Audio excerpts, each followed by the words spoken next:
জলফাইৰ ছিজনত যদি জলফাইৰ আচাৰ অকণমান নবনাওঁ কিবা মিছ কৰা যেন লাগে নহয়নে ফ্ৰেণ্ডছ?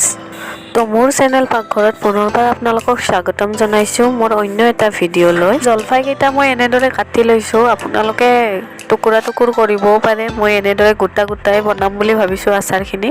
জলফাইখিনি এতিয়া বইল হ'ব দিম, 10 মিনিটমানৰ কাৰণে বইল হ'ব দিম। 2 কিলো জলফাই কিনি আনিছিলোঁ মই, এইখিনিৰে আচাৰ বনাই দেখুৱাম আপোনালোকক। জলফাইখিনি বইল হৈ গ'ল, এইখিনিত মই নিমখ দি দিছিলোঁ ডাঙৰ চামুচেৰে এচামুচ। জলফাইখিনি মই অকণমান বেছিকৈ বইল কৰি লৈছোঁ, আপোনালোকে হাফ বইল কৰিও ল'ব পাৰে। মই মানে টান হৈ থাকিলে ভাল নাপাওঁ, সেইটো কাৰণে পূৰা বইল কৰি লৈছোঁ। আৰু ৰৈ যোৱা জলফাইখিনি সেইখিনি পানীতে দি দিছোঁ বইল হ'বলৈ। বাকী জলফাইখিনিও মই একেধৰণে বইল কৰি লৈছোঁ। এয়া চাওক, গোটেইখিনি জলফাই আমাৰ বইল হৈ গ'ল। এইখিনি এতিয়া এটা ডাঙৰ পাত্ৰত লৈ লৈছোঁ। এইখিনিত এতিয়া নিমখ সানি দিম আমি ভালদৰে। যিখিনি লাগে সেইখিনি আপোনাৰ পৰিমাণ অনুযায়ী দিব। হালধি গুড়িও পৰিমাণ অনুযায়ী দি দিব। কালাৰ ধুনীয়া হ'লে আচাৰখিনি দেখাতো ভাল লাগে। আৰু মই জলফাই কেইটামান এনেদৰে ভাঙি দিম, মানে অকণমান গুড়া গুড়া থাকিলে ভাল লাগে ন, গোটাও থাকিব আৰু গুড়া গুড়াও থাকিব, তেতিয়া খাই বেছি মজা লাগে। এইখিনি এতিয়া ভালদৰে মিক্স কৰি দিব, হাতেৰে মিক্স কৰিলে বেছি ভাল হয়। দুটামান ভাঙিও দিছোঁ। এইখিনি তেতিয়ালৈকে সানিব যেতিয়ালৈকে এইখিনি ভালদৰে মিক্স হৈ নাযায়। জলফাইখিনিত নিমখ দিয়াৰ বাবে অকণমান ভিজি উঠা নিচিনা হ'ব। এতিয়া মই এইখিনি ৰ'দত শুকুৱাম, যেতিয়ালৈকে ইয়াত শুকান ভাৱ এটা নাহে তেতিয়ালৈকে শুকুৱাম।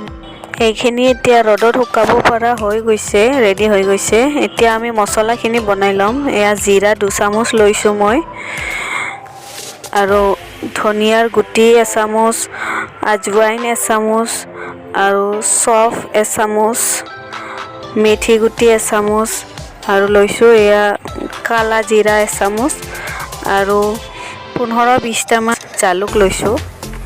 গোটেই মছলাখিনি এতিয়া ভালদৰে মিক্স কৰি একদম ল' ফ্লেমত এইখিনি ভাজি ল'ম 5 মিনিটৰ কাৰণে।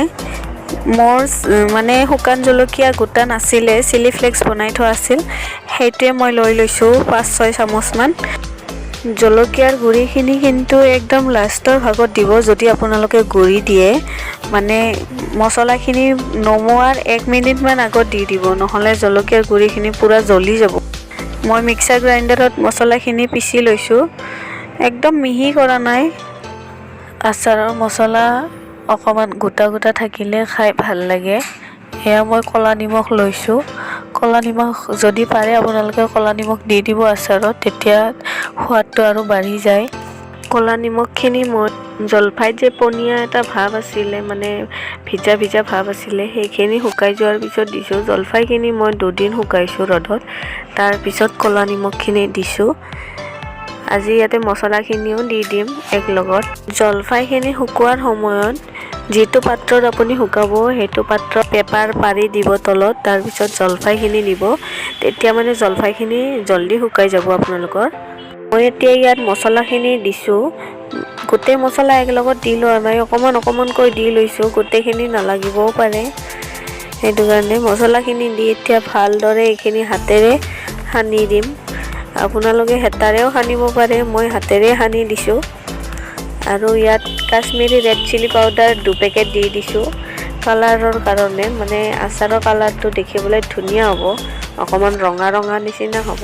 আচাৰত আপোনালোকে কেঁচা তেল খাই ভাল পায়নে বাৰু?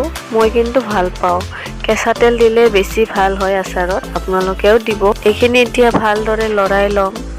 জলফাইখিনিত আপুনি বেছিকৈ তেল দি নিদিব, বৰ্তমান অকণমানেই দিব, ভালদৰে মছলাখিনি যেন লাগি ধৰে জলফাইত, সেইখিনিমান দি দিব। আপোনালোকৰ বাৰু জিভাৰ পানী পৰিছেনে ফ্ৰেণ্ডছ?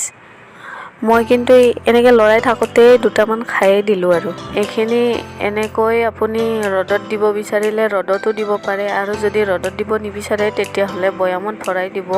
ভোট জলকীয়া 3টা আছিলে, সেই 3টাই দি দিলোঁ, আৰু থাকিলে আৰু দিলোঁ হয়, মানে আচাৰত জ্বলাটো খাই বেছি ভাল লাগে। এইখিনি এতিয়া মই এদিন ৰ'দত শুকাম। আপোনালোকে যদি নুশুকায় ডাইৰেক্ট বৈয়ামত ভৰাব পাৰে, কাঁচৰ বৈয়ামত। মই এদিন শুকাইছোঁ ৰ'দত।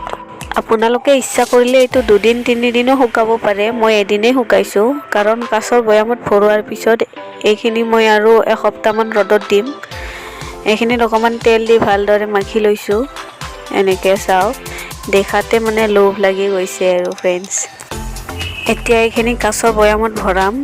কাঁচৰ বৈয়ামটো একদম ভালদৰে ধুই ল'ব, মানে তাত অকণো যেন এটোপো যেন পানী নাথাকে। এনেকুৱা কাঁচৰ বৈয়াম এটা ল'ব, মানে পানী থাকিলে আচাৰখিনি আপোনাৰ বেয়া হৈ যাব।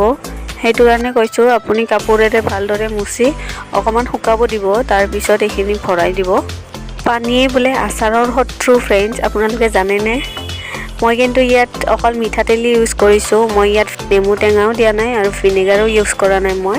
মই অকল মিঠাতেল দি দিছোঁ ইয়াত। আপোনালোকে ইচ্ছা কৰিলে দিব পাৰে। আপোনালোকে যদি মোৰ ভিডিঅ'টো চাই ভাল পালে, তেতিয়াহ'লে ভিডিঅ'টো লাইক কৰিব, চেনেলটো ছাবস্ক্ৰাইব কৰিব। আচাৰৰ ৰেচিপিটো ট্ৰাই কৰি আপোনালোকে কমেণ্টত জনাব বুলি আশা থাকিল। এই আচাৰটো আপোনালোকে 1-1.5 বছৰৰ কাৰণে ষ্ট'ৰ কৰি ৰাখিব পাৰে। বেয়া নহয় অকণো, খালি মাহত 2বাৰমান ৰ'দত দিলেই হ'ল। ভিডিঅ'টো শেষলৈকে চোৱাৰ বাবে ধন্যবাদ।